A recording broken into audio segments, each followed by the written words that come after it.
Hello everyone. Welcome back to Frightening Tales.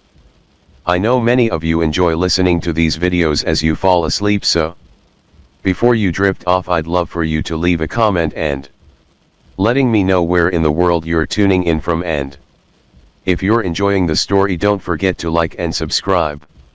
Now let's get comfortable, relax and dive into tonight's story. Today I told you an unsolved crime story which was I named as title: The Murders in the Rue Morgue, Paris. In Paris it was, in the summer of 1840.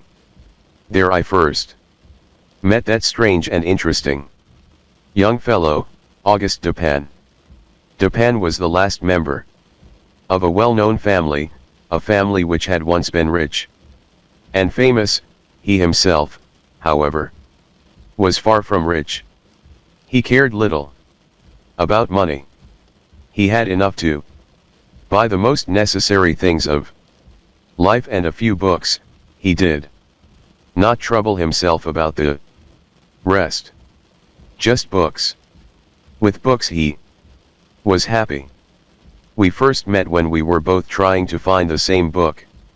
As it was a book which few had ever heard of, this chance brought us together in an old bookstore. Later we met again in the same store. Then again in another bookstore. Soon we began to talk. I was deeply interested in the family history he told me. I was surprised, too, at how much and how widely he had read.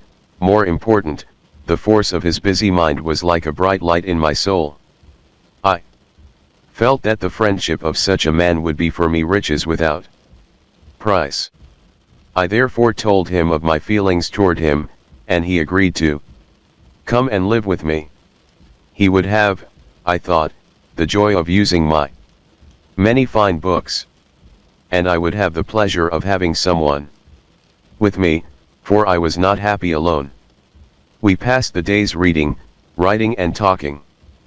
But Dupin was a lover of the night, and at night, often with only the light of the stars to show us the way, we walked the streets of Paris, sometimes talking, sometimes quiet, always thinking. I soon noticed a special reasoning power he had, an unusual reasoning power. Using it gave him great pleasure. He told me once, with a soft and quiet laugh, that most men have windows over their hearts. Through these he could see into their souls. Then he surprised me by telling what he knew about my own soul, and I found that he knew things about me that I had thought only I could possibly know. His manner at these moments was cold and distant. His eyes looked empty and far away, and his voice became high and nervous. At such times it seemed to me that I saw not just Dupin, but two Dupins. One who coldly put things together, and another who just as coldly took them apart. One night we were walking down one of Paris's long and dirty streets. Both of us were busy with our thoughts. Neither had spoken for perhaps 15 minutes. It seemed as if we had each forgotten that the other was there, at his side. I soon learned that Dupin had not forgotten me, however. Suddenly he said, "You're right. He is a very little fellow, that's true, and he would be more successful if he acted in lighter, less serious plays." "Yes, there can be no doubt of that," I said. At first I saw nothing strange in this. Dupin had agreed with me, with my own thoughts. This, of course, seemed to me quite natural. For a few seconds I continued walking, and thinking, but suddenly I realized that Dupin had agreed with something which was only a thought. I had not spoken a single word. I stopped walking and turned to my friend. "Dupin," I said, "Dupin, this is beyond my understanding. How could you know that I was thinking of—" Here I stopped, in order to test him, to learn if he really did know my unspoken thoughts. "How did I know you were thinking of Chantilly? Why do you Stop. You were thinking that Chantilly is too small for the plays in which he acts. That is indeed what I was thinking. But, tell me, in heaven's name, the method, if method there is, by which you have been able to see into my soul in this matter. It was the fruit seller. Fruit seller? I know no fruit seller. I mean the man who ran into you as we entered the street. It may have been 10 or 15 minutes ago, perhaps less. Yes, yes, that's true, I remember now. A fruit seller, carrying a large basket of apples on his head, almost threw me down. But I don't understand why the fruit seller should make me think of Chantilly. Or, if he did, how you can know that. I will explain. Listen closely now. Let us follow your thoughts from the fruit seller to the play actor, Chantilly. Those thoughts must have gone like this: from the fruit seller to the cobblestones, from the cobblestones to stereotomy, and from stereotomy to Epicurus, to Orion, and then to Chantilly. As we turned into the street, the fruit seller, walking very quickly past us, ran against you and made you step on some cobblestones, which had not been put down evenly, and I could see that the stones had hurt your foot. You spoke a few angry words to yourself, and continued walking. But you kept looking down at the cobblestones in the street, so I knew you were still thinking of stones. Then we came to a small street where they are putting down street stones which they have cut in a new and very special way. Here, your face became brighter and I saw your lips move. I could not doubt that you were saying the word stereotomy, the name for this new way of cutting stones. It is a strange word, isn't it? But you will remember that we read about it in the newspaper only yesterday. I thought that the word stereotomy must make you think of that old Greek writer named Epicurus, who wrote of something he called atoms. He believed that the world and everything in the heavens above are made of these atoms. Not long ago you and I were talking about Epicurus and his ideas, his atoms, ideas which Epicurus wrote about more than 2,000 years ago. We were talking about how much those old ideas are like today's ideas about the earth and the stars and the sky. I felt sure that you would look up to the sky. You did look up. Now I was certain that I had been following your thoughts as they had in fact come into your mind. I too looked up, and saw that the group of stars we call Orion is very bright and clear tonight. I knew you would notice this, and think about the name Orion. Now follow my thoughts carefully. Only yesterday, in the newspaper, there was an article about the actor Chantilly, an article which was not friendly to Chantilly, not friendly at all. We noticed that the writer of the article had used some words taken from a book we both had read. These words were about Orion. So I knew you would put together the two ideas of Orion and Chantilly. I saw you smile, remembering that article and the hard words in it. Then I saw you stand straighter, as tall as you could make yourself. I was sure you were thinking of Chantilly's size, and especially his height. He is small, he is short.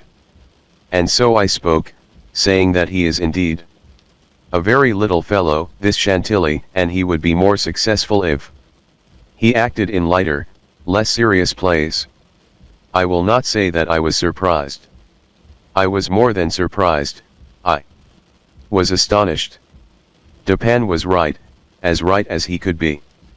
Those were, in fact, my thoughts, my unspoken thoughts, as my mind moved from one thought to the next.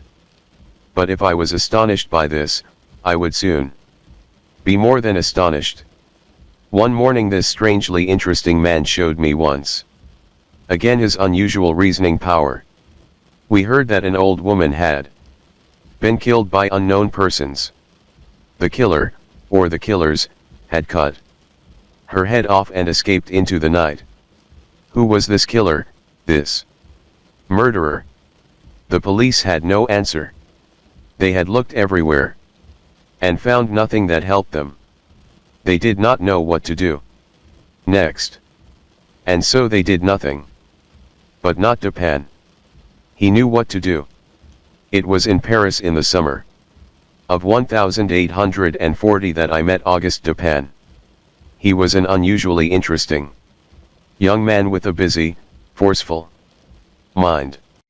This mind could, it seemed, look right through a man's body, into his soul, and uncover his deepest thoughts. Sometimes he seemed to be not one, but two people, one who coldly put things together, and another who just as coldly took them apart. One morning, in the heat of the summer, Dupin showed me once again his special reasoning power. We read in the newspaper about a terrible killing. An old woman and her daughter, living alone in an old house in the Rue Morgue, had been killed in the middle of the night. Paris, July 7, 1840. In the early morning today, the people in the western part of the city were awakened from their sleep by cries of terror, which came, it seemed, from a house in the street called the Rue Morgue. The only persons living in the house were an old woman, Mrs. L'Espanaye, and her daughter. Several neighbors and a policeman ran toward the house, but by the time they reached it the cries had stopped. When no one answered their calls, they forced the door open. As they rushed in they heard voices, two voices. They seemed to come from above.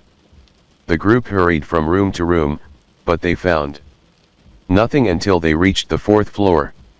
There they found a door that was firmly closed, locked, with the key inside.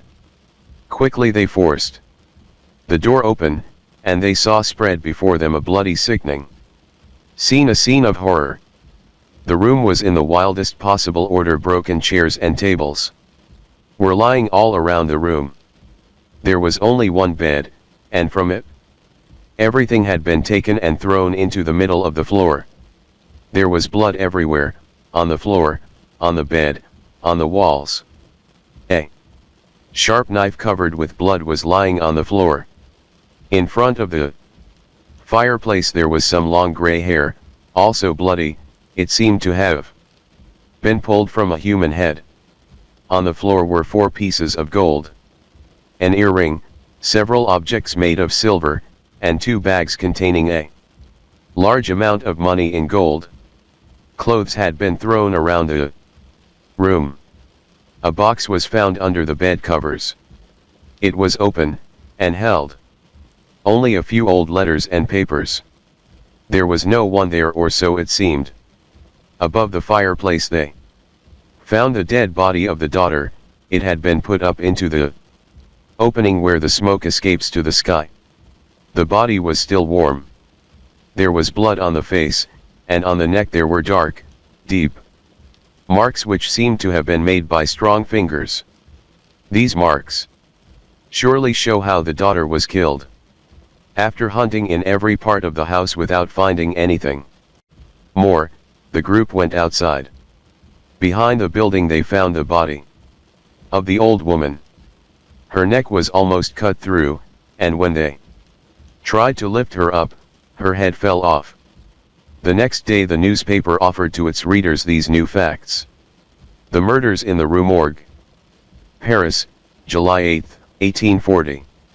The police have talked with many people about the terrible killings in the old house on the Rue Morgue, but nothing has been learned to answer the question of who the killers were.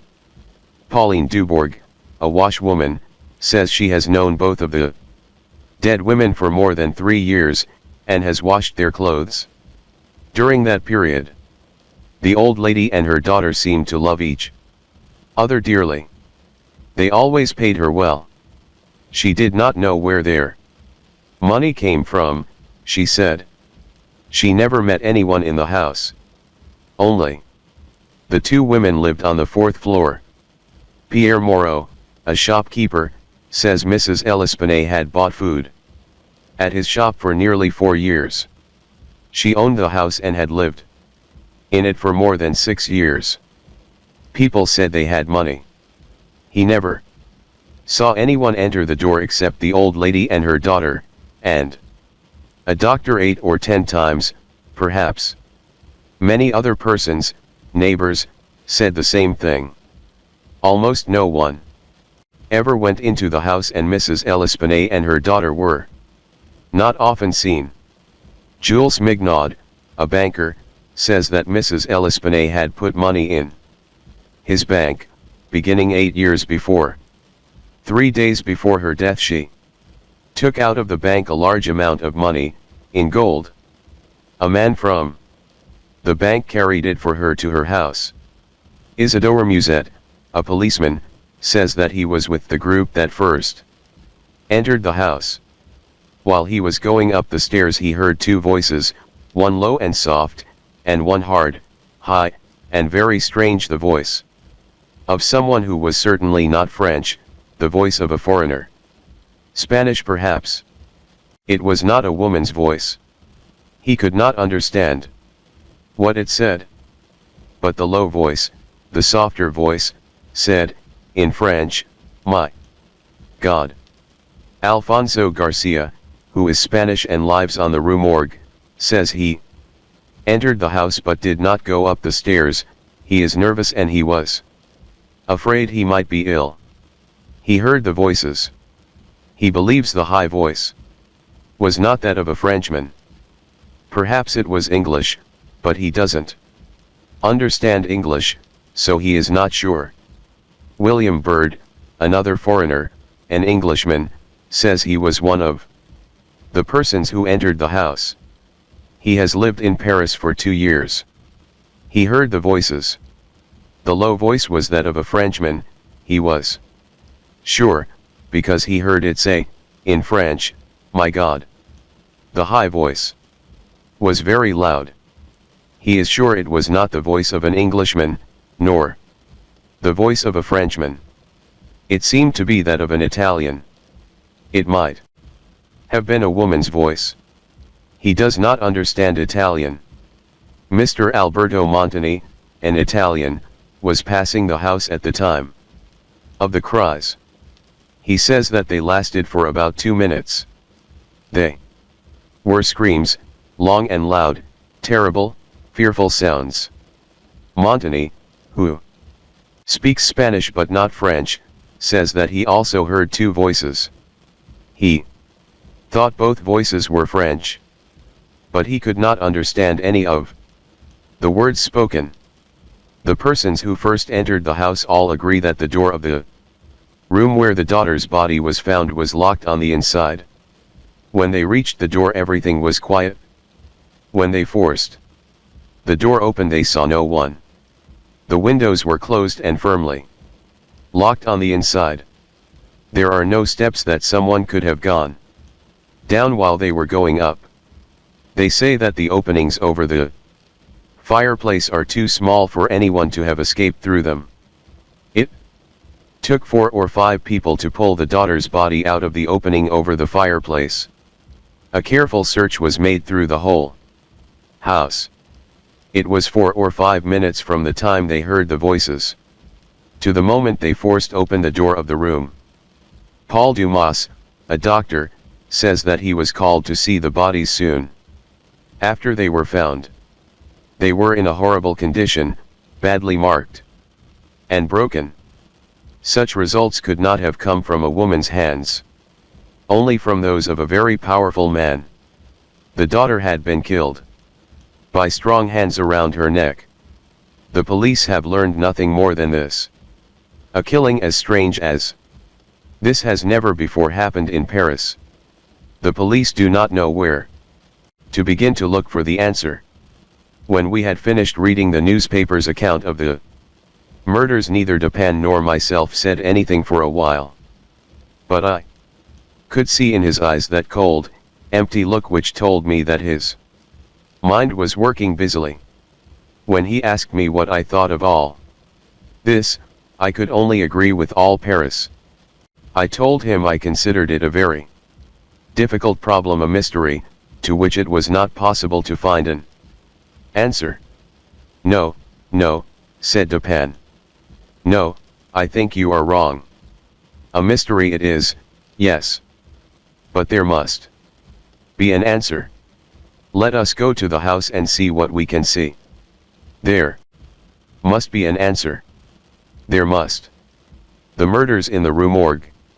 It was in Paris that I met Auguste Dupin. He was an unusually interesting young man with a busy, forceful mind. This mind could, it seemed, look right through a man's body into his deepest soul. One hot summer morning we read in the newspapers about a terrible killing. The dead persons were an old woman and her unmarried daughter, who lived alone on the fourth floor of an old house on the street called the Rue Morgue. Someone had taken the daughter's neck in his powerful fingers and pressed with fearful strength until her life was gone. Her mother's body was found outside, behind the house, with the head nearly cut off. The knife with which she was killed was found, however, in the room, on the floor. Several neighbors ran to the house when they heard the women's cries of fear. As they ran up to the fourth floor they heard two other voices. But when they reached the room and broke down the door, they found no living person in the room. Like the door, the two windows were firmly closed, locked on the inside. There was no other way that the killer could have got in or out of the room. The Paris police did not know where to begin to look for the answer. I told Dupin that it seemed to me that it was not possible to learn the answer to the mystery of these killings. No, no, said Dupin. No, I think you are wrong. A mystery it is, yes. But there must be an answer. We must not judge what is possible just by what we have read in the newspapers. The Paris police work hard and often get good results, but there is no real method in what they do. When something more than simple hard work is needed, when a little real method is needed, the police fail. Sometimes they stand too near the problem. Often, if a person looks at something very closely he can see a few things more clearly, but the shape of the whole thing escapes him. There must be an answer. There must. Let us go to the house and see what we can see. I know the head of the police, and he will allow us to do so. And this will be interesting and give us some pleasure. I thought it strange that Dupin should believe we would get pleasure out of this. But I said nothing. It was late in the afternoon when we reached the house on the Rue Morgue. It was easily found, for there were still many persons in fact, a crowd, standing there looking at it.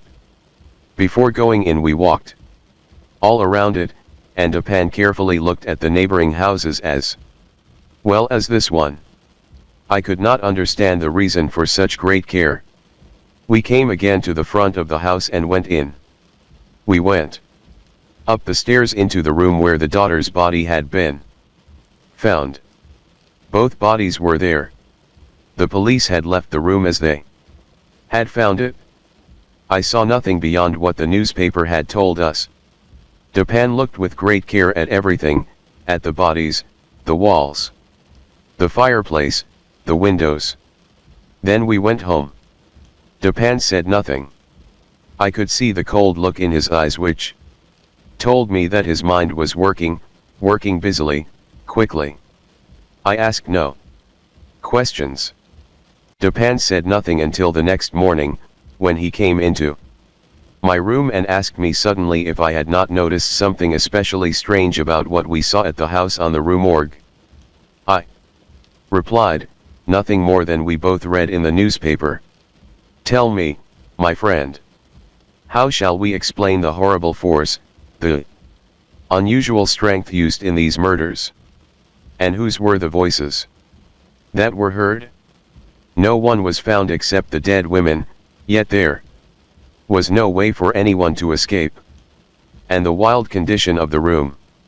The body which was found head down above the fireplace, the terrible broken appearance of the body of the old lady, with its head cut off.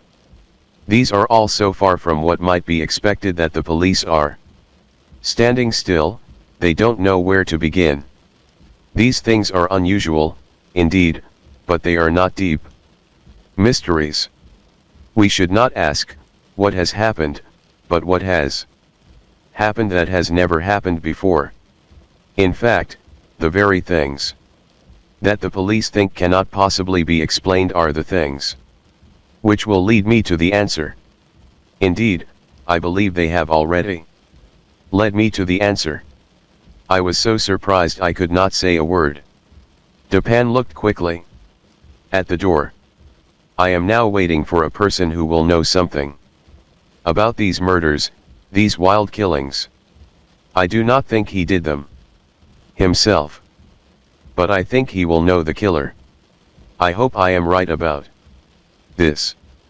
If I am, then I expect to find the whole answer today. I expect the man here in this room at any moment. It is true that he may not come, but he probably will. But who is this person? How did you find him? I'll tell you. While we wait for this man we do not know, for I have never met him. While we wait, I will tell you how my thoughts went. Dupin began to talk. But it did not seem that he was trying to explain to me what he had thought. It seemed that he was talking to himself. He looked not at me, but at the wall. It has been fully proved that the voices heard by the neighbors were not the voices of the women who were killed. Someone else was in the room. It is therefore certain that the old woman did not first kill her daughter and then kill herself. She would not have been strong enough to put her daughter's body where it was found, and the manner of the old lady's death shows that she could not have caused it herself. A person can kill himself with a knife, yes. But he surely cannot cut his own head almost off, then drop the knife on the floor and jump out the window. It was murder, then, done by some third person or persons. And the voices heard were the voices of these persons. Let us now think carefully about the things people said about those voices. Did you notice anything especially strange in what was told about them? Well, yes. Everybody agreed that the low voice was the voice of a Frenchman, but they could not agree about the high voice. Ah! That was what they said, yes, but that was not what was so strange about what they said. You say you have noticed nothing. That makes their stories very different from what might have been expected. Yet there was something. All these persons, as you say, agreed about the low voice, but not about the high hard voice. The strange thing here is that when an Italian, an Englishman, a Spaniard, and a Frenchman tried to tell what the voice was like, each one said it sounded like the voice of a foreigner. How strangely unusual that voice really must have been. Here are 4 men from 4 big countries, and not one of them could understand what the voice said. Each one gave it a different name. Now, I know that there are other countries in the world. You will say that perhaps it was the voice of someone from one of those other lands, Russia, perhaps. But remember, not one of these people heard anything that sounded like a separate word. Here Dupin turned and looked into my eyes. This is what we have learned from the newspaper. I don't know what I have led you to think. But I believe that in this much of the story there are enough facts to lead us in the one and only direction to the right answer. What this answer is, I will not say, not yet. But I want you to keep in mind that this much was enough to tell me what I must look for when we were in that house on the Rue Morgue. And I found it. Murderers had come to the old house on the street called the Rue Morgue.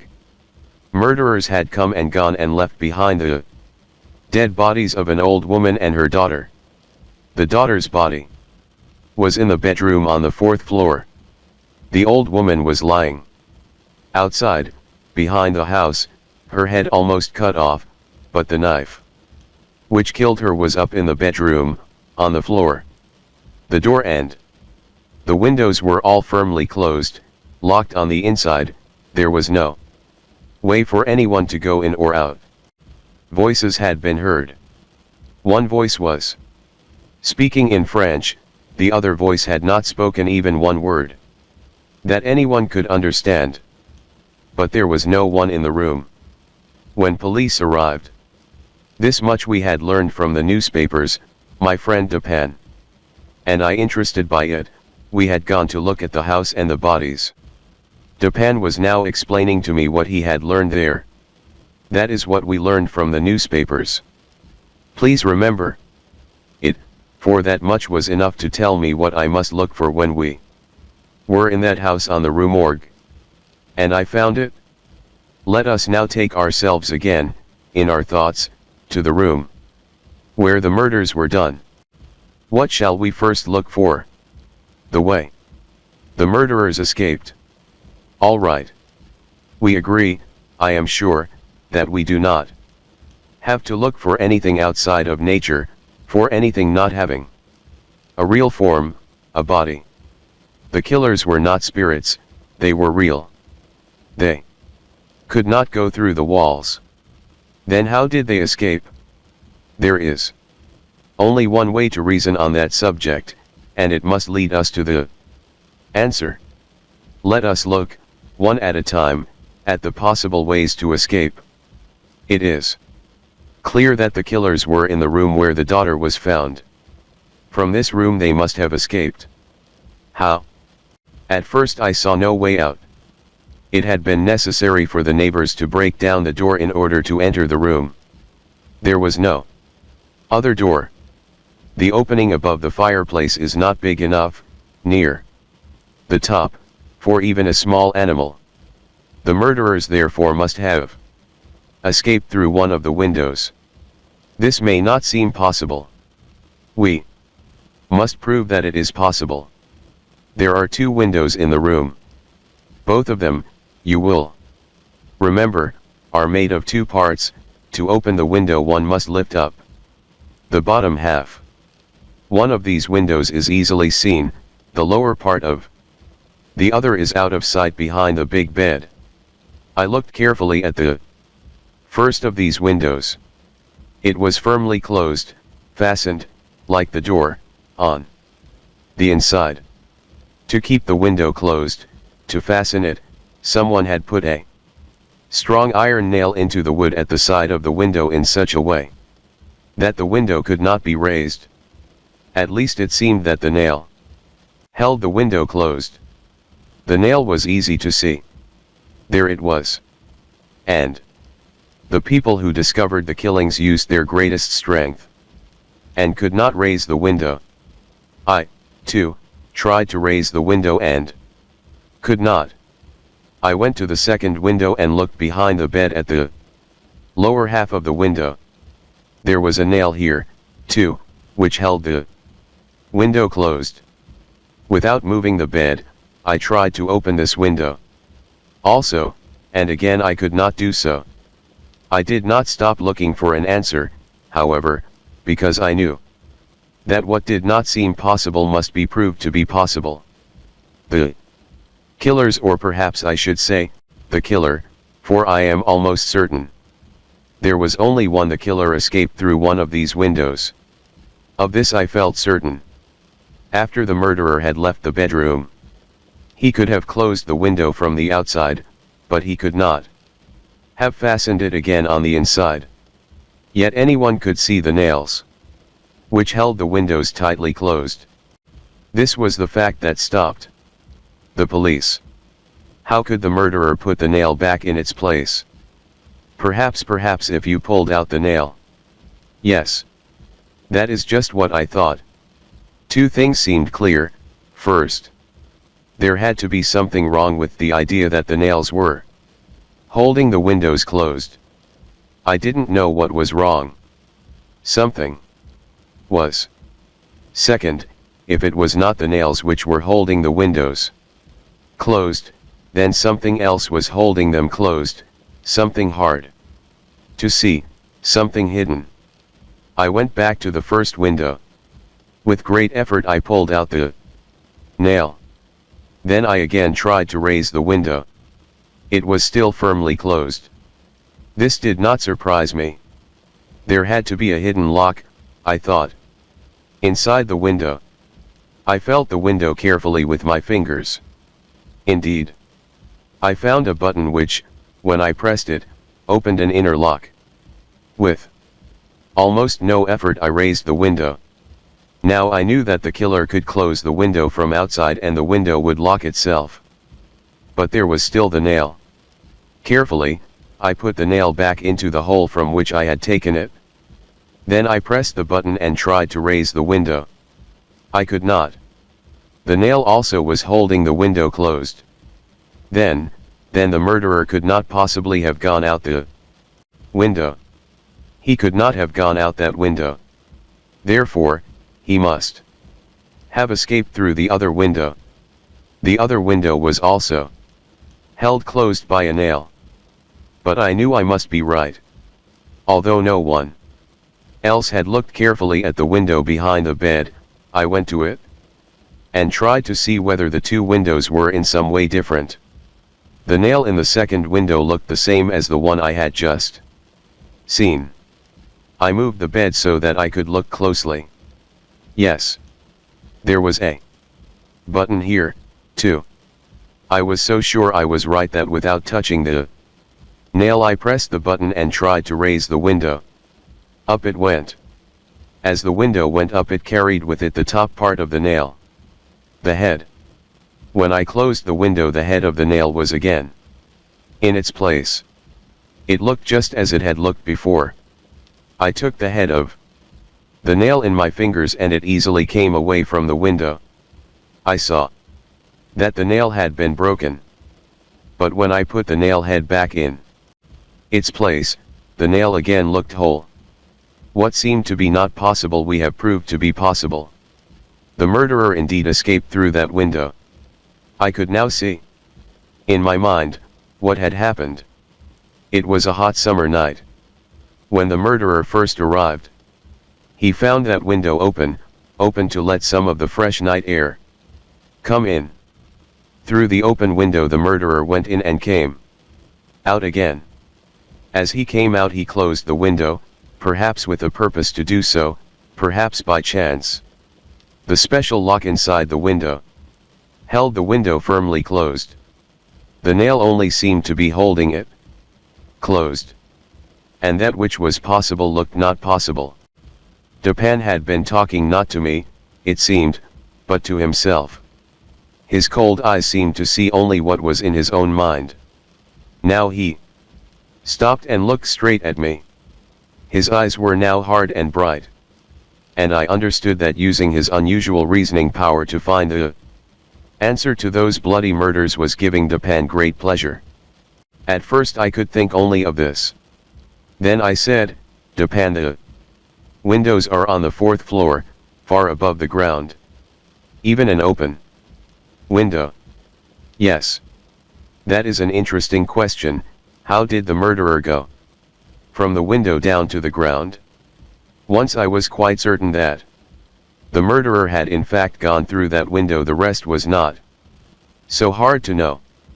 And the answer to this question told me still more about who the murderer was. When you and I first came to the house on the Rue Morgue, we walked around the house.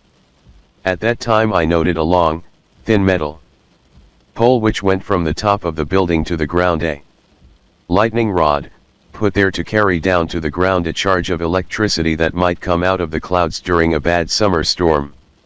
Here, I thought, is a way for someone to go up or down the wall, and then to go in or out the window. he would have to be very strong. Although certain animals could easily go up the pole, not every man could do it, only a man with very special strength and special training. This told me more about what the murderer was like. But I still had the question, who? That unusual Frenchman, Auguste Dupin, was still explaining to me how he found the answer to the question of who murdered the two women in the house on the Rue Morgue. We now knew that it was indeed possible for the killer to go in and again out one of the windows and still leave them both firmly closed, locked on the inside. And I agreed with Dupin when he said that only someone with very special strength and training could have gone up the lightning rod on the side of the house and thus entered the window. But who the murderer was, we still did not know. Let us look again, said Dupin, at that room on the fourth floor. Let us now go back, in our minds, to the room we saw yesterday. Consider its appearance. Clothes had been thrown around the room. Yet it seemed that none had been taken. The old woman and her daughter almost never left the house. They had little use for many clothes. Those that were found in the room were as good as any they had. If the killer took some, why didn't he take the best or take all? And why would he take a few clothes and leave all the money? Nearly the whole amount brought from the bank was found, in bags, on the floor. I want you therefore to forget the idea in the minds of the police. The idea that a desire for money was what they call the motive, the reason for the murders. This idea rose in their minds when they heard how the money was brought to the house 3 days before the killings. But this is only what we call a coincidence, two things happening at the same time, but only by chance and not because of some cause that brought them together. Coincidences happen to all of us every day of our lives. If the gold was the reason for the murders, the killer must have been quite a fool to forget and leave it there. No.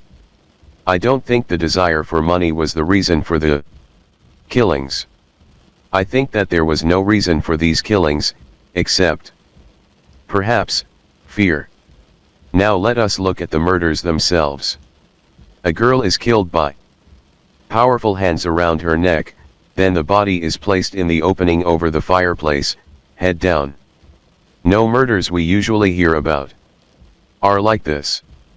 There is something here that does not fit our ideas of human actions, even when we think of men of the most terrible kind. Think, also, of the great strength which was necessary to put the body where it was found. The strength of several men was needed to pull it down. There are other signs of this fearful strength. In front of the fireplace some gray human hair was lying, thick pieces of it, pulled from the head of the old woman. You saw the hair on the floor yourself, and you saw the blood and skin with it. You know, and I know, that great force is necessary to pull out even 20 or 30 hairs at one time. A much greater force was needed to pull out hundreds of hairs at one time. Also, the head of the old lady was cut almost completely from the body. Why? To kill a woman with a knife it is not necessary to cut her head off. If, now, added to all these things, we add also the condition of the room, we have put together the following ideas: strength more than human, wildness less than human, a murder without reason, horror beyond human understanding, and a voice which made no sound that men could understand. What result, then, have you come to? What have I helped you to see? A cold feeling went up and down my back as Dupin asked me the question. A man, someone who has lost his mind, I said. A madman. A madman. Only a madman could have done these murders. I think not. In some ways your idea is a good one. But madman. are from one country or another. Their cries may be terrible, but they are made of words, and some of the words can be understood. Here. Look. Look at this hair. I took it from the fingers of the old woman. The hair of a madman is not like this. Tell me what you think it is. Depend. This hair is not human hair. I did not say that it is. But, before we decide this matter, look at the picture I had made here on this piece of paper. It is a picture of the marks on the daughter's neck. The doctors said these marks were made by fingers. Let me spread the paper on the table before us. Try to put your fingers, all at the same time, on the picture, so that your hand and its fingers will fit the picture of the marks on the daughter's neck. I cannot. No. But perhaps we are not doing this in the right way. The paper is spread out on the table, the human neck is round. Here is a piece of wood about as big as the daughter's neck. Put the paper around it and try again. Go on. Try. I tried to put my fingers around the piece of wood, as if it were the girl's neck. But still my hand was not large enough to equal the marks left by the killer.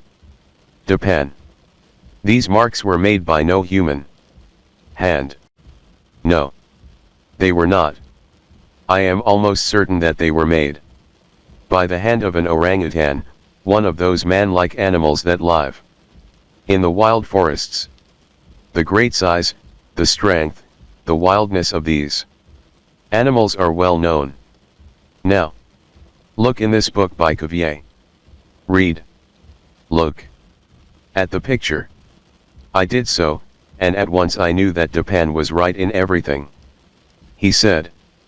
The color of the hair, the size of the hand, the terrible strength, the wildness of the killings, those sounds which were a voice but were not words, everything fit nicely in its place. No, not everything. Dupin. I said. There were two voices. Whose was the second voice? The second voice? Yes.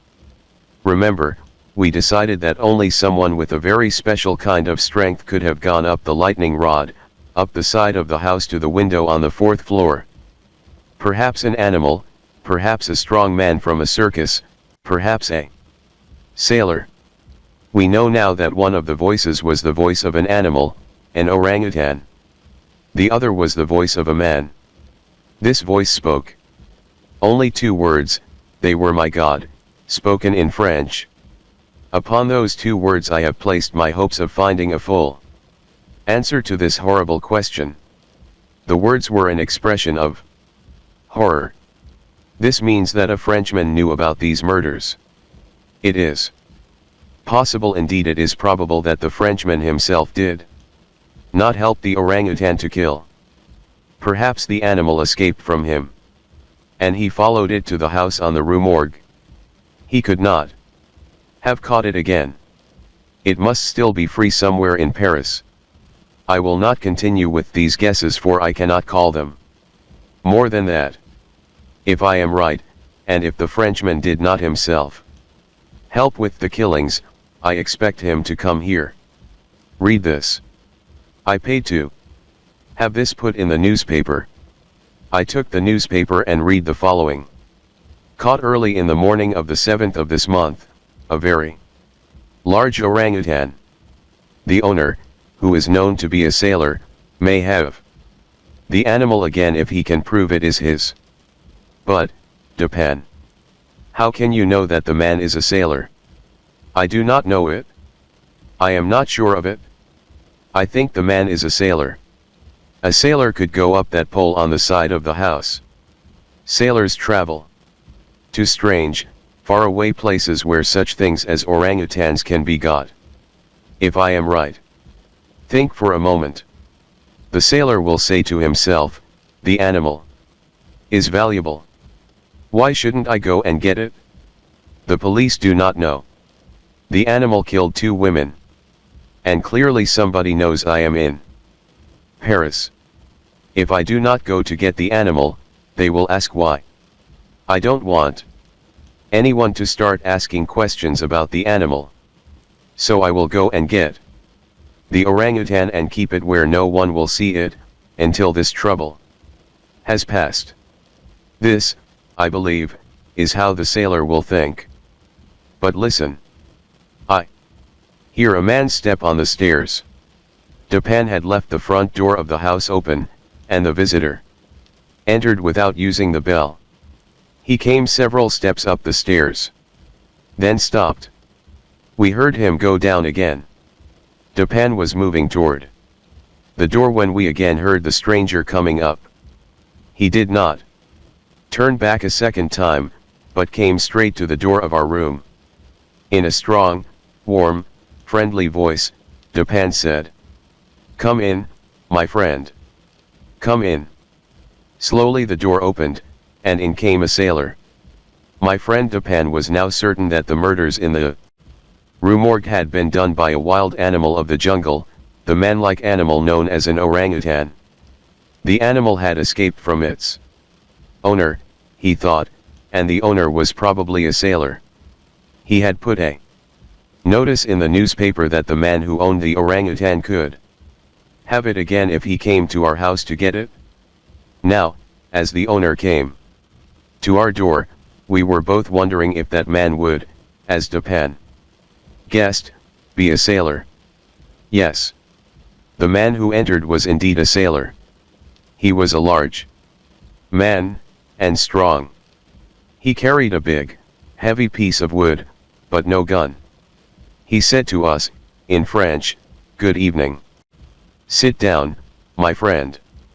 I suppose you have come to ask about the orangutan. A very fine animal.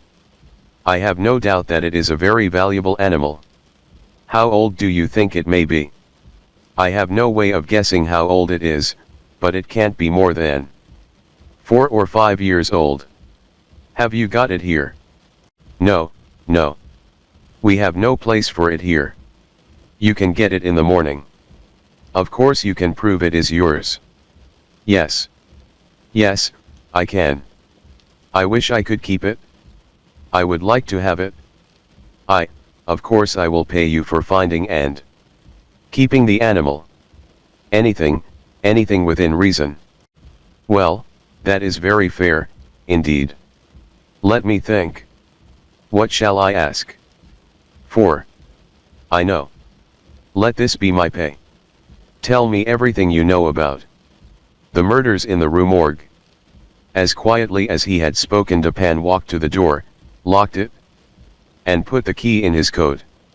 At the same time he took a gun out of his coat and placed it on the table. The sailor's face had become red. He jumped to his feet and reached for his stick of wood, but in the next moment he fell back into his chair, trembling. His face became quite white, bloodless.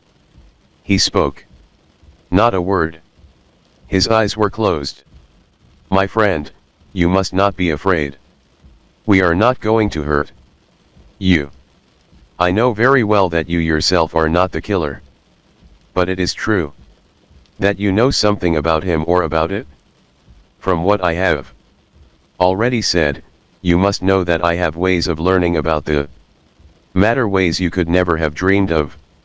Now, I know that you yourself have done nothing wrong. You didn't even take any of the money. You have no reason to be afraid to talk and to tell the truth. It is a matter of honor for you to tell all you know. And you know who the killer is. So help me God. I'll tell you all I know about this, all I know. But I don't expect you to believe one half of what I say, not one half.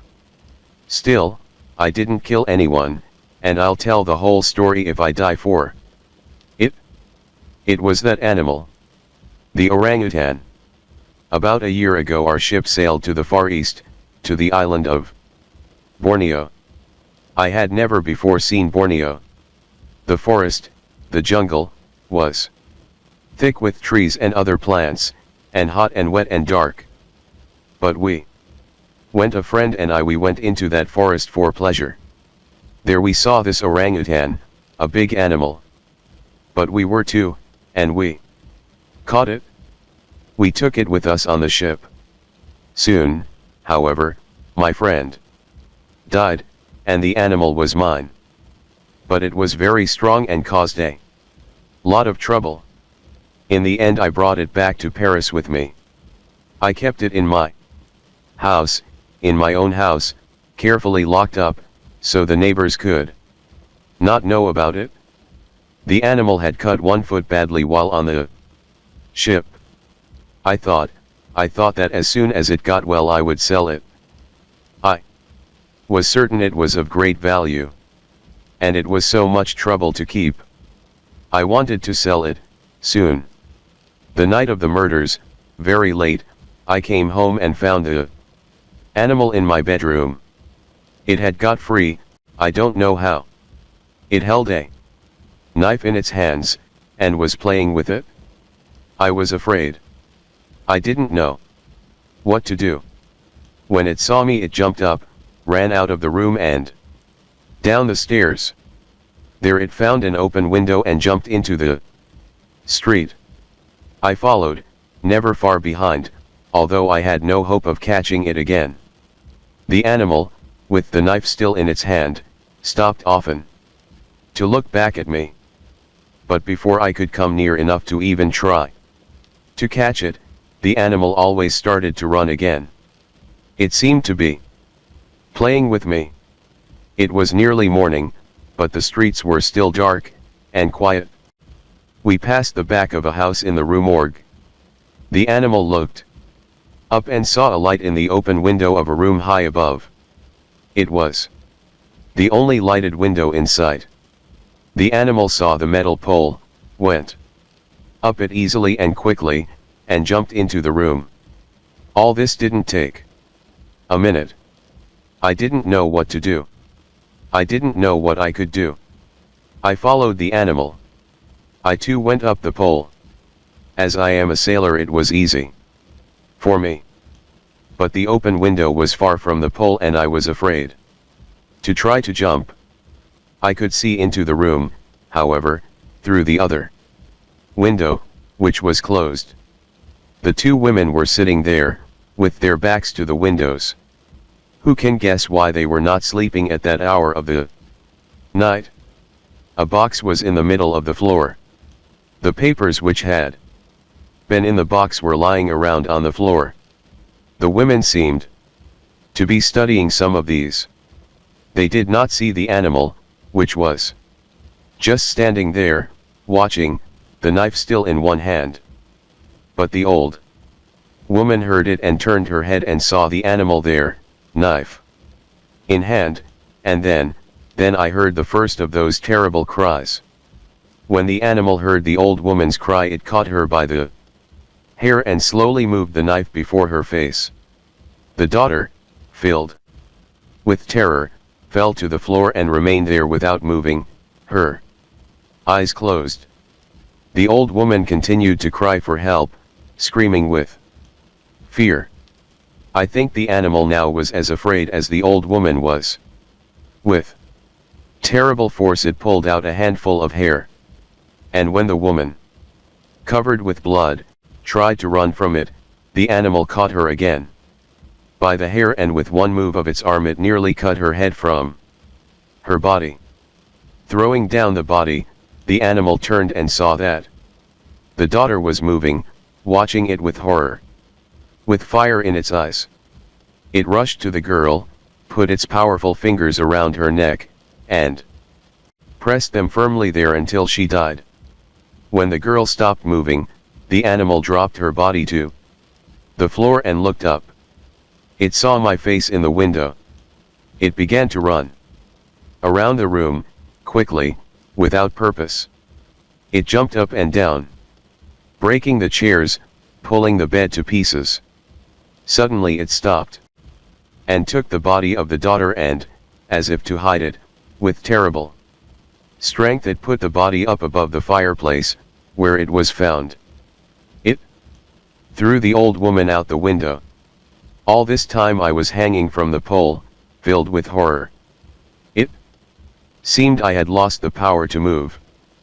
But when I saw the animal coming toward the window with the old woman's body, my horror became fear. I went quickly down. I almost fell down the pole, and I ran. I didn't look back. I ran. Oh, my God. My God. The chief of the police was not happy that the answer to the mystery of the killings had been found by someone who was not a policeman. He said that people should keep to their own business. Let him talk, said Dupin. Let him talk. He'll feel better for it. And he's a good fellow. But he makes things less simple than they really are. Still, people call him skillful, and even wise. I think they say this because of the way he explains, carefully, fully, something which is not here, or there, or anywhere, and says, not possible, about something which is there, before his eyes. Another crime story. Laura Browder. True crime. Over 42 years ago, Truman Capote wrote a best-selling book, In Cold Blood, and loudly proclaimed that he had invented a new art form. As Capote told George Plimpton in a long interview, journalism, reportage, could be forced to yield a serious new art form, the nonfiction novel, and that a crime, the study of one such, might provide the broad scope I needed to write the kind of book I wanted to write. Moreover, the human heart being what it is, murder was a theme not likely to darken and yellow with time. 1. Whether or not Capote invented something called the nonfiction novel, he ushered in the serious, extensive, nonfiction treatment of murder. In the years since In Cold Blood appeared, the genre of true crime regularly appears on the bestseller list. It is related to crime fiction, certainly, but it might equally well be grouped with documentary or read alongside romance fiction. And while its readers have a deep engagement with the genre that is very different from the engagement of readers of crime fiction, its writers are often forced to occupy a position, in relation to victims, criminals, and police, that is complex and contradictory. Point 2. In this essay I will be tracing the history and development of this hybrid genre, as well as examining some of the tensions between reader, writer, criminal, and cops, that are at its heart. In Cold Blood made reading about gory crime, in this case, the random murder of a farm family in Holcomb, Kansas, respectable. Moreover, despite its French epigraph, it insisted on the Americanness of the victims, and the killers. It ushered in a theme which has since been richly mined by true crime authors, that violent crime is an act that can fundamentally reshape a community and create or lay bare the unspoken fears between members of that community. As Capote wrote, the murders stimulated fires of mistrust in the glare of which many old neighbors viewed each other strangely, and as strangers. 3. The victims, Nancy Clutter, who recently starred in a high school production of Tom Sawyer, her father, Herbert, who regards the land on which he lives as nearly paradise, Eden on earth, are quaintly American. So, in a different vein, are their killers. The first, the chunky, misshapen child man, Perry Smith, who could change his expression so that the corrupt gypsy became the gentle romantic, whose mother is Cherokee, who wets his bed, sucks his thumb, and could slide into a fury quicker than 10 drunk Indians, and Dick Hickok, with his venomous, sickly blue squint and prison tattoos. When the book ends, it does so with the detective who solved the crime walking away from the Clutter graves, leaving behind him the big sky, the whisper of wind voices in the wind-bent wheat, an evocation of the prairie that seems almost straight out of America the Beautiful. 4. In Cold Blood, with its self-conscious turns of phrase, portrayed cherry baking, 4-H club attending, church-going characters who lived at a great, even nostalgic remove from the urban readers of The New Yorker, wherein Cold Blood was originally published in installments. Capote invited readers not only to get to know the dreams of the victims, marriage, agricultural success, but also the visions of the killers, like the dreams Perry Smith had since childhood. The yellow bird, huge and parrot-faced, had soared across Perry's dreams, an avenging angel who savaged his enemies or, as now, rescued him in moments of mortal danger. 5. Everything about the book screamed its importance. 40 years earlier, Theodore Dreiser had demonstrated in An American Tragedy, his novel about a young, overly ambitious poor boy, Clyde Griffiths, who kills his pregnant girlfriend in a desperate attempt to keep pursuing his climb up the social ladder, and then is executed for the crime, that an individual, sordid crime could become a metaphor for the American condition.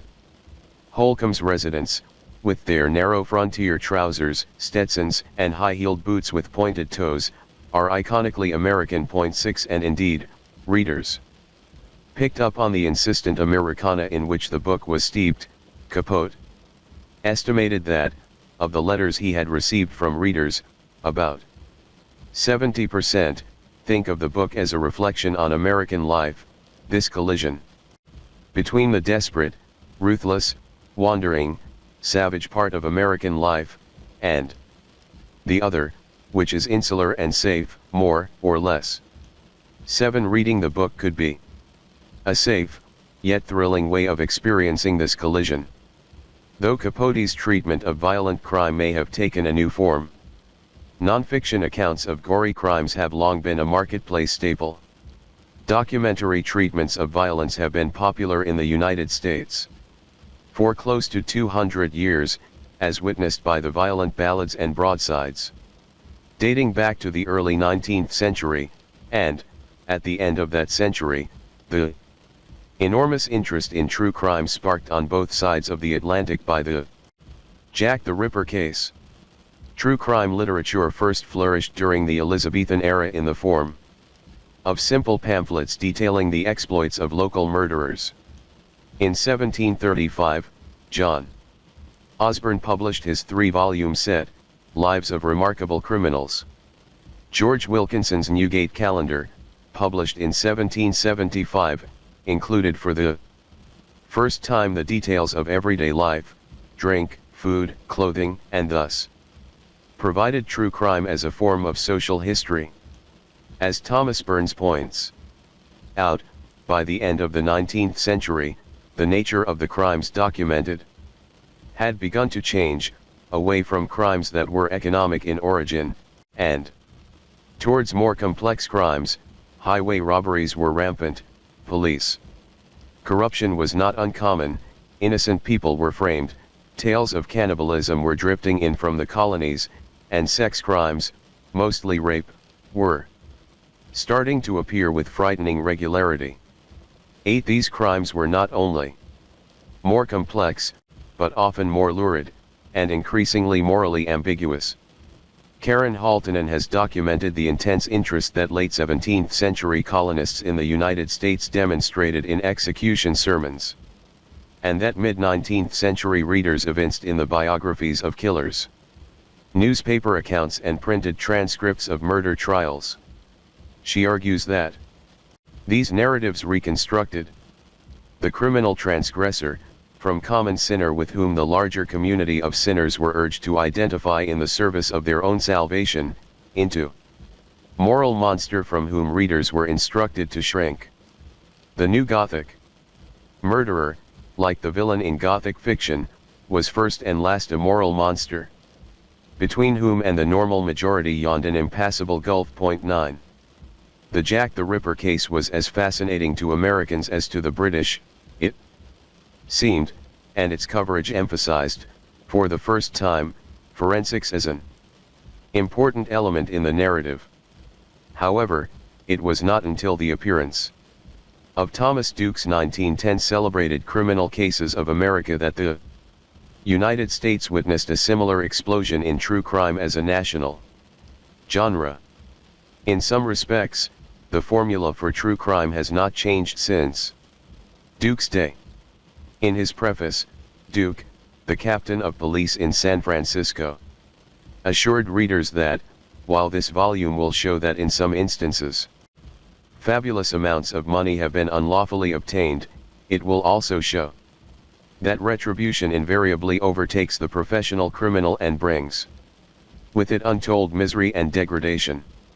10 And, pursuing a theme that still holds a prominent place in contemporary true crime books, Duke notes that a perusal of this volume will show that, while many of the most desperate characters have inherited their criminal tendencies, environment frequently transforms an ideal youth into a veritable fiend. 11 Then, as now, readers were able both to participate vicariously in the horrible crime and to pronounce moral judgment upon it. Duke provided true crime as a lens through which to view United States history.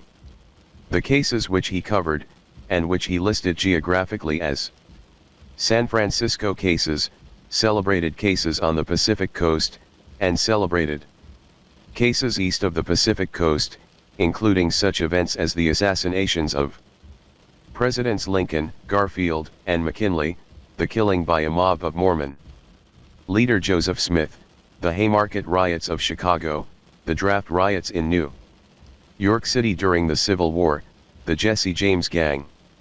Of course, the book also contains such true crime staples as fill the pages of today's books, such as Cordelia Botkin, who murdered Mrs. Dunning and Mrs. Dean in Delaware with poisoned candy sent through the mail, Adolph Weber, who murdered his father, mother, sister, and brother in Auburn, Cal, and Jesse Pomeroy of Boston, a 14-year-old fiend. Yet where the book departs from today's true crime books is in its at least partial focus on criminals of color and foreign criminals, Australians, Mexican bandits and Chinese killers. Even more unusual is its coverage of crimes in which people of color were the victims, such as the New York draft riots.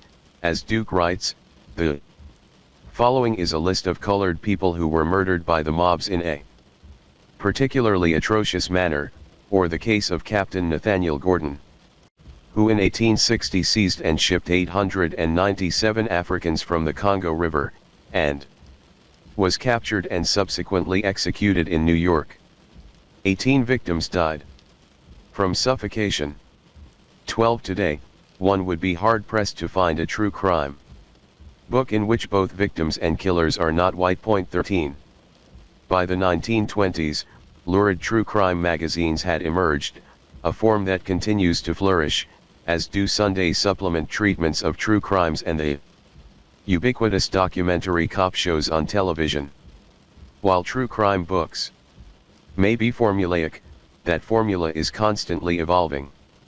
And just as the form of true crime literature has changed over time, so, too, is there a true crime to suit. Every decade, the 20s had Leopold and Loeb, the gay lovers who killed a child for thrills, their depraved, sexually transgressive behavior serving, in the popular press, as the explanation for their brutality. The 30s were the decade of the gangsters, figures who were sympathetically glossed in the mass media as anti-government folk heroes. From that period we have Bonnie and Clyde and Al Capone. And then by the mid-60s we were given the drifters Smith and Hickok, who brutally slaughtered the clutters. Like Leopold and Loeb, these killers were other, deviant, men whose lives seemed remote from those of most middle-class readers. Most of the books dating from this era feature lone drifters who preyed upon strangers, such as The Boston Strangler.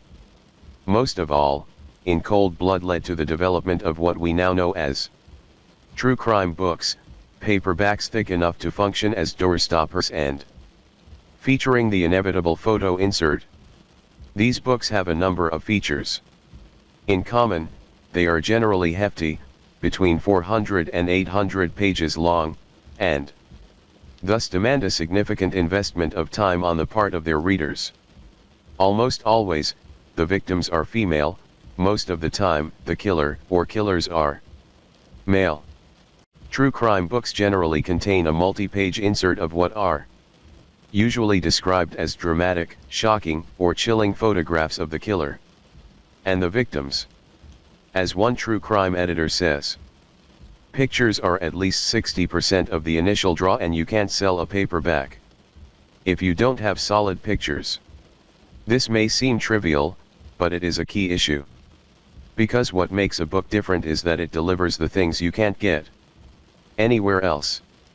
This includes things like the autopsy pictures, the severed breasts of prostitutes, the slashed throats, things you'll never see on TV or in the newspaper or anywhere else. Point 14. These photographs heighten the aura of reality so important to true crime readers. Yet many of these photos are not gory at all, they also portray the killer and victim in happier circumstances, as well as in their roles as corpse and apprehended criminal. They document the police officers and lawyers involved in the case, and they nearly always feature a picture of the convicted killer being led away to a lifetime in prison. In other words, the plot of a true crime can easily be gleaned from a quick ruffle through the photo insert, or even a glance at the back cover. These are books read not for plot, but for detailed description, and for their linear analyses of what went wrong. For even as these books posit the existence of socially inexplicable deviance, pure evil, in short, they also reaffirm notions of causality, by encouraging the reader to participate in a voyeuristic dissection of the victim's mistakes, her failure to read obvious clues.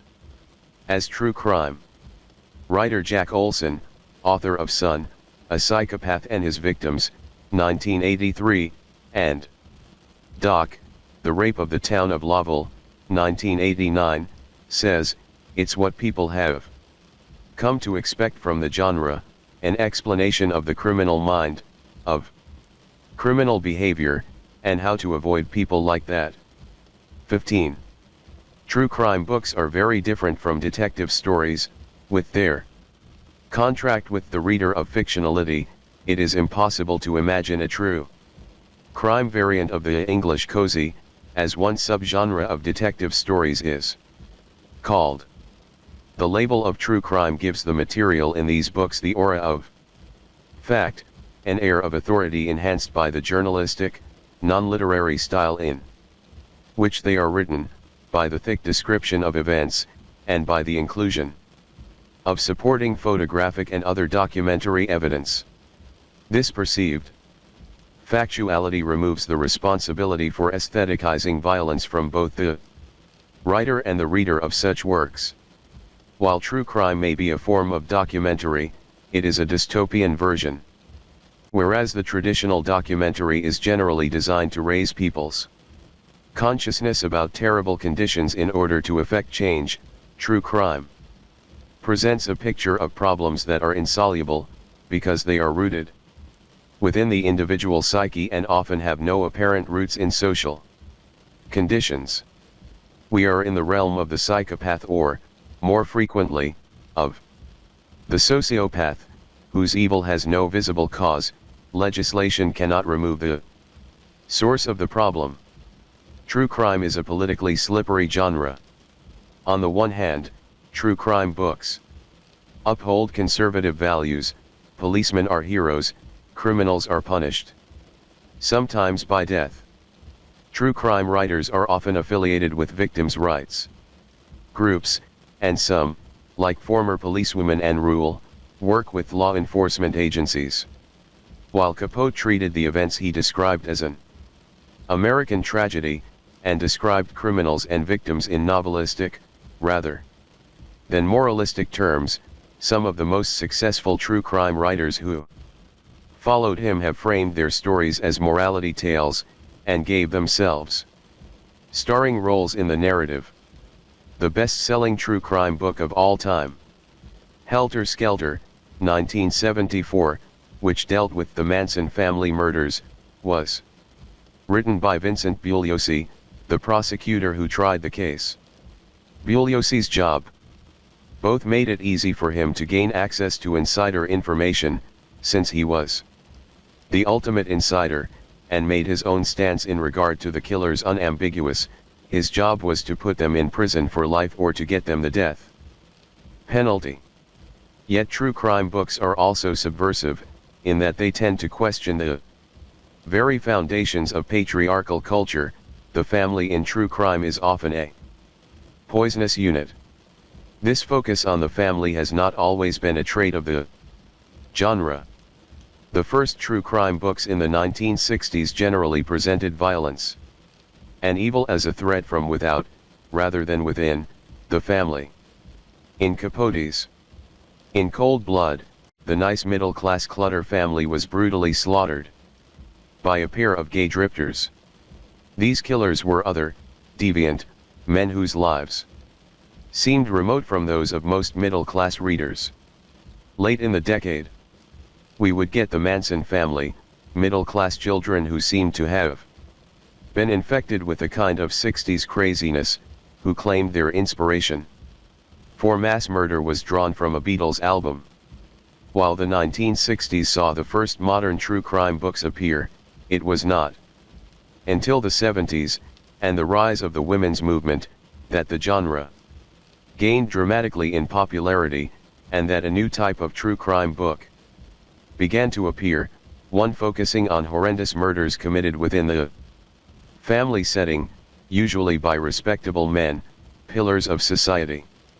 While the true crime books of the 60s tended to focus on the dangers from without, men who broke into houses to kill single women, or peripatetic psychopaths far removed from the main currents of American society, the new true crime books emphasized the danger from within the nuclear family.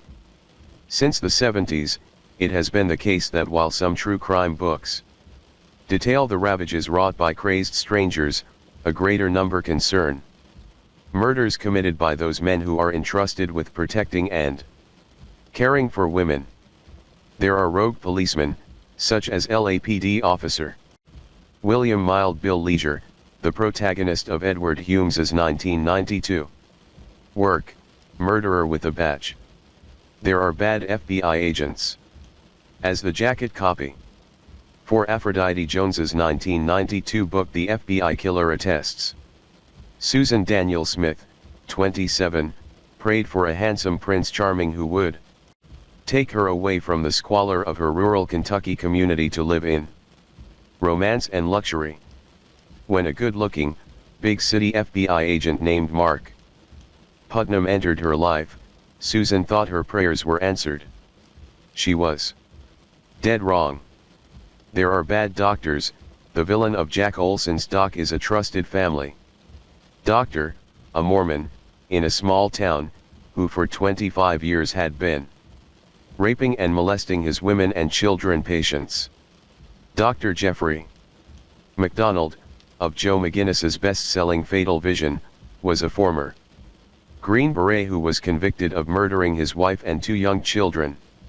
Dale Cavanis, the protagonist of Darcy O'Brien's Murder in Little Egypt, was a respected Illinois doctor who beat his wife, and ultimately murdered his 2 sons. There are rotten kids, such as Chris Pritchard, the North Carolina teenager who bludgeoned and stabbed his mother and stepfather, and was the focus of Joe McGinnis's Cruel Doubt, 1991, and Jerry Bledsoe's Blood Games, 1991. There are parents who kill their children, like Marie Hilly in Philip E. Ginsberg's Poisoned Blood, 1987, who poisoned her mother-in-law, mother, husband and daughter, then duped a man into marriage, faked her own death, and came back to him, as her long-lost twin. In true crime books, fathers, and sometimes mothers, kill their children, and children kill their parents. Most of all, Women who are duped by the promise of romance are killed by their erstwhile lovers. True crime books are a popular arena for metaphysical discussions about the nature of evil, the meaning of retribution, and the impossibility of knowing another. The 19th century anxiety about confidence men and painted women is sustained in the popularity of true crime books. In Thomas French's Unanswered Cries, it is the helpful next-door neighbor who is the killer. Though he saves lives as a firefighter, he butchers his neighbor in her own home.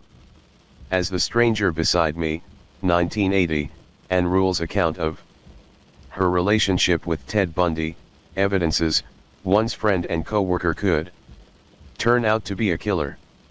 Because of this perceived factuality, the true crime writer occupies an uneasy place.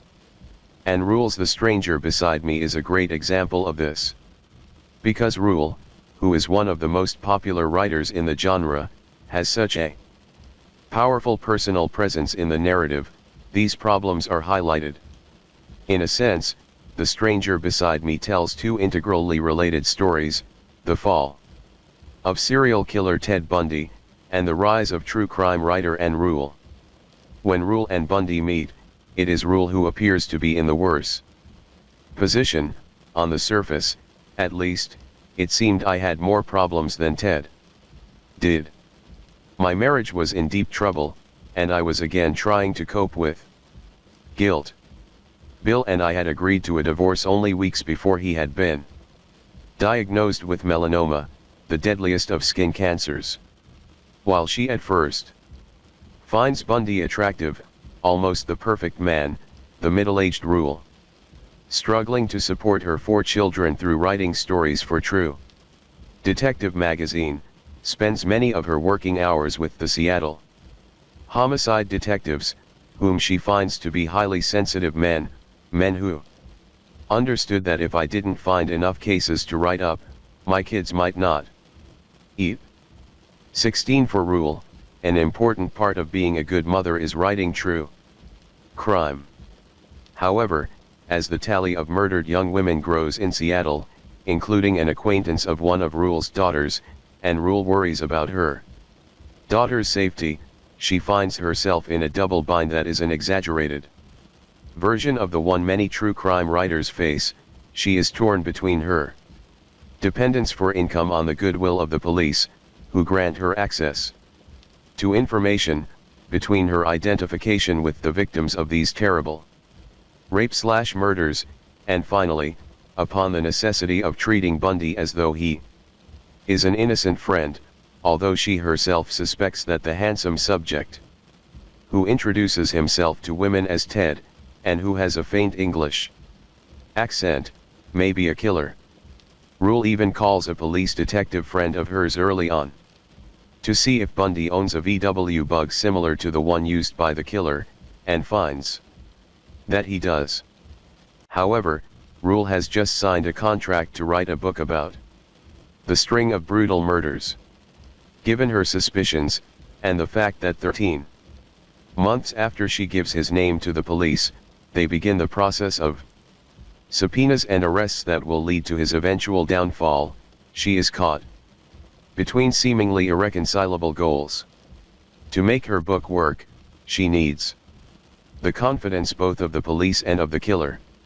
And yet, as the mother of teenage daughters, and as someone who identifies with the victims of violent crime, how can she justify her continued protestations of friendship to Bundy, the money she sends him while he is in prison, the long, boozy lunches she shares with him when he is out on bail, the phone calls and the letters?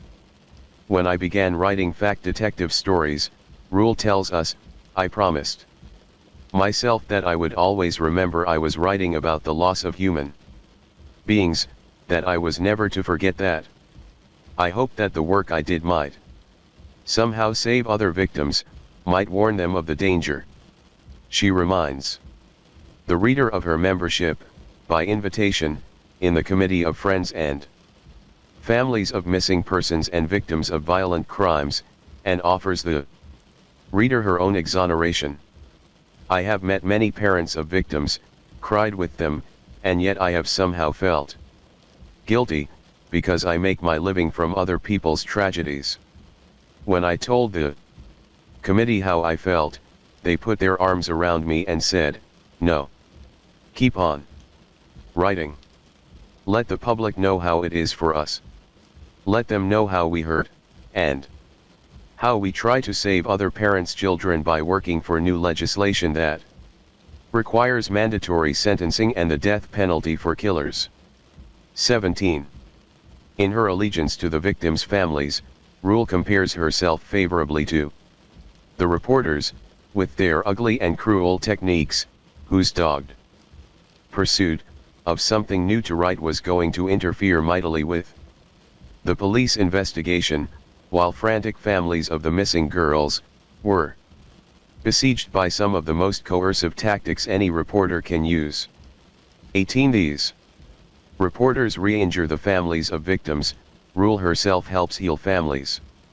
While distancing herself from journalists, Rule also draws a distinction between the real world she and the cops inhabit, and the world of crime fiction.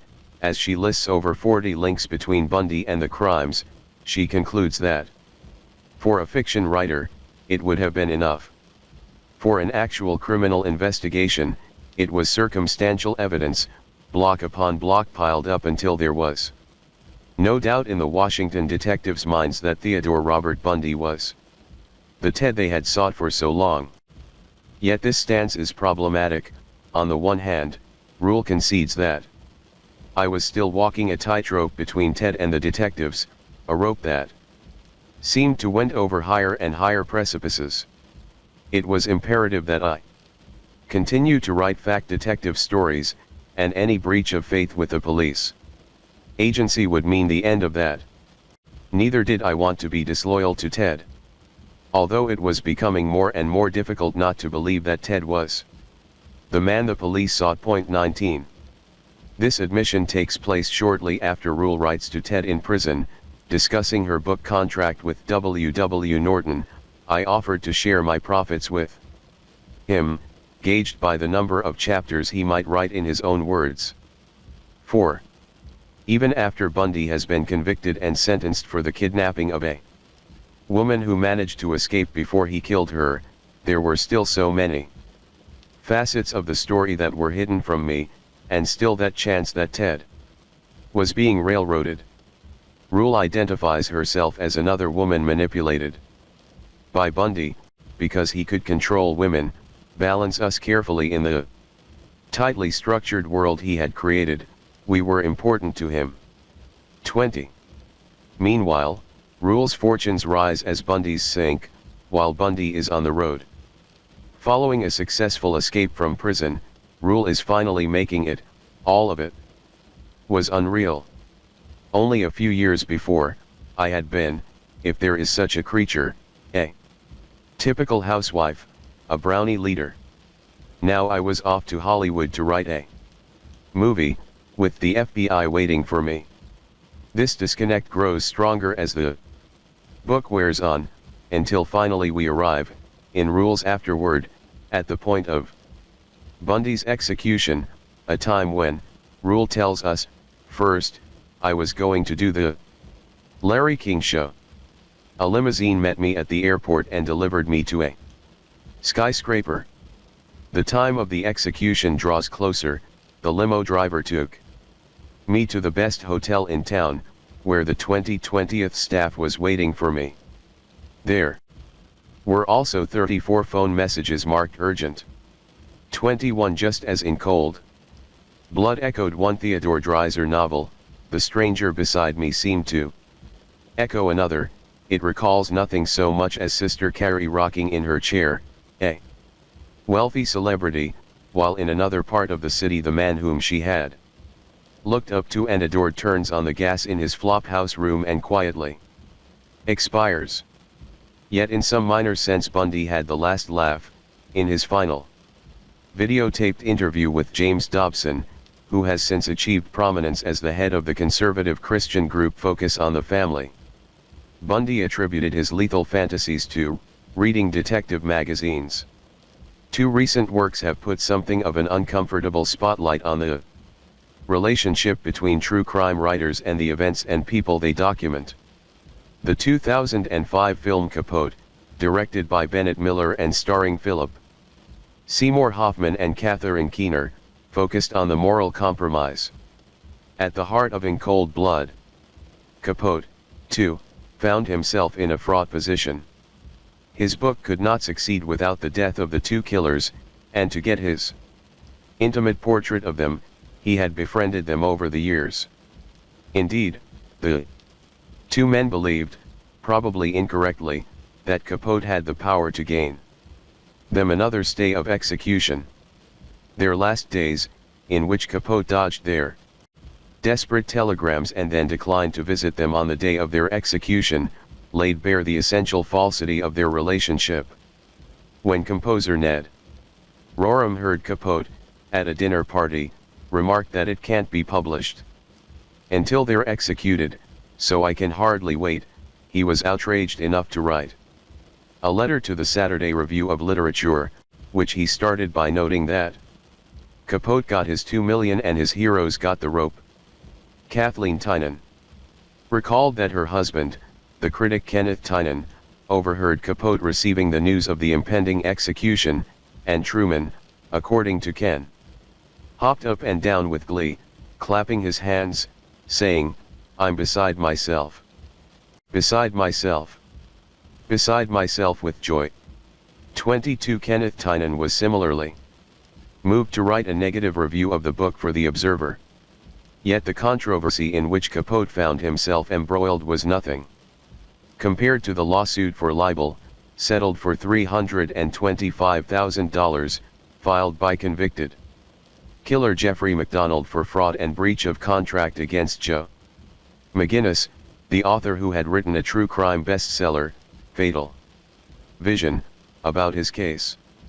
MacDonald, a Green Beret doctor, had been tried and convicted of killing his pregnant wife and two small daughters, and sentenced to life in prison. In his defense, he had claimed that the crime had been committed by drug-crazed hippies who broke into his house chanting, "Acid is groovy and kill the pigs," before they savagely attacked him and bludgeoned and stabbed his family to death. Despite the presence of the word pig written in blood on the premises, his claim was undercut not only by his own relatively minor wounds, but by the presence of a recent, blood-soaked copy of Esquire magazine on the coffee table, featuring an article about the Manson murders, crimes strikingly similar to the one he described. Glibly put, one could say that MacDonald wanted the jurors to accept an older true crime model, the deviant, crazed outsiders committing senseless murder. And they had opted instead for a 70s-style explanation that highlighted the guilt of the supermasculine patriarchal figure in the family. Before the murder trial, MacDonald contacted McGinnis and asked him to write about the case in exchange for a share of the book's proceeds, an offer he had made to several other authors, including prominent true crime writer Joseph Wambaugh, author of The Onion Field, 1973. Yet, Wambaugh had written MacDonald a strongly cautionary letter about the truth in true crime. "You should understand that I would not think of writing your story. It would be my story. Just as The Onion Field was my story and In Cold Blood is Capote's story. I suspect that you may want a writer who would tell your story, and indeed your version may very well be the truth as I would see it. But you'd have no guarantee." 23. McGinnis, by contrast, took the bait, and agreed to give MacDonald a generous share of his advance and royalties in exchange for the privilege of living with MacDonald and his defense team during the trial, and being privy to all of their deliberations. While McGinnis quotes one of the psychiatrists testifying at trial that this is a guy who would be appalled at the thought of women's lib, and cites MacDonald's promiscuity as evidence of his personality disorder. He and MacDonald, according to members of the defense team, spent hours together discussing their many relationships with women and classifying women on the basis of their looks. 24 For 4 years.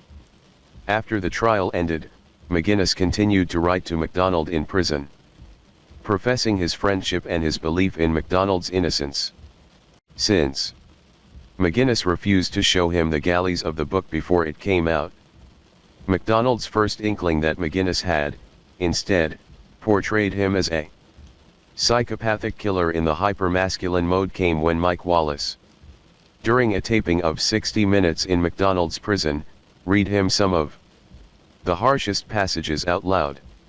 Just as McGinnis's MacDonald was a deceptive creature, one who hid his psychopathology behind the mask of a warm, caring doctor, MacDonald's McGinnis was a figure in a funhouse mirror, the writer who pretends to be a mirror of his subject, but is in fact his own person. McGinnis offered himself as mirror when he wrote to MacDonald, "Let's face it, early marriage is no picnic for anyone. It sure as hell wasn't for me," and goes on to confess his own infidelities to his pregnant wife before concluding, "Having gone through that sort of experience myself, I think I might be more attuned than most people to the possibility that you shared some of these reactions in your own life. There is enough already known in terms of your extracurricular life to demonstrate that you were at least as promiscuous as I was." 25. In his comparison of himself to MacDonald, as in the activities he shared with MacDonald, checking out women, drinking beer, and watching sports, McGinnis invites his subject to see him as not just sympathetic, but deeply similar. In MacDonald's view, McGinnis was incapable of seeing him clearly, intent as he was on fitting MacDonald into a preconceived model of the psychopathic killer. After the book was published, McGinnis told reporter Bob Keeler, who was interviewing him for Newsday, that MacDonald is so different from what he appears to be. "I feel very sad that he didn't turn out to be who he wanted me to think he was, because that would have been a whole lot easier." 26 Yet an innocent MacDonald would have presented the same problems for McGinnis that a successful appeal on the part of Perry Smith and Dick Hickok would have done for Capote. Finally, the portrayal that McGinnis offered of MacDonald, of a selfish beast masquerading as a caring man, was perfectly analogous to the portrait of McGinnis that MacDonald was able to construct successfully for the jury at the fraud trial.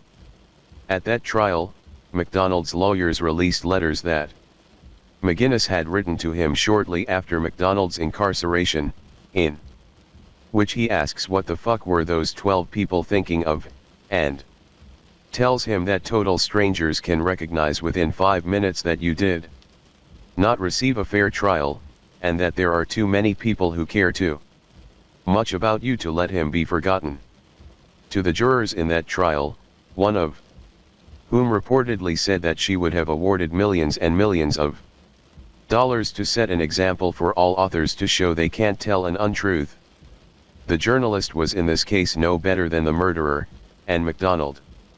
Laura Browder, like Ted Bundy before him, had gotten his revenge on the author who had so successfully packaged him for mass consumption. 27. In his letter to Jeffrey MacDonald, what Joseph Wambaugh did not note, perhaps out of delicacy, is that, as one editor observed, book contracts for true crime writers often contain a conviction clause that states if the guy is not convicted of the crime, then we have the choice to cancel the book. This is for legal reasons, because you can't have someone killing someone only to get away. 28. And that, finally, is what most throws into question the truth in true crime, and renders the genre an uneasy blend of reportage and moralism, because the veracity that it promises is incompatible with the rigid demands of its formula.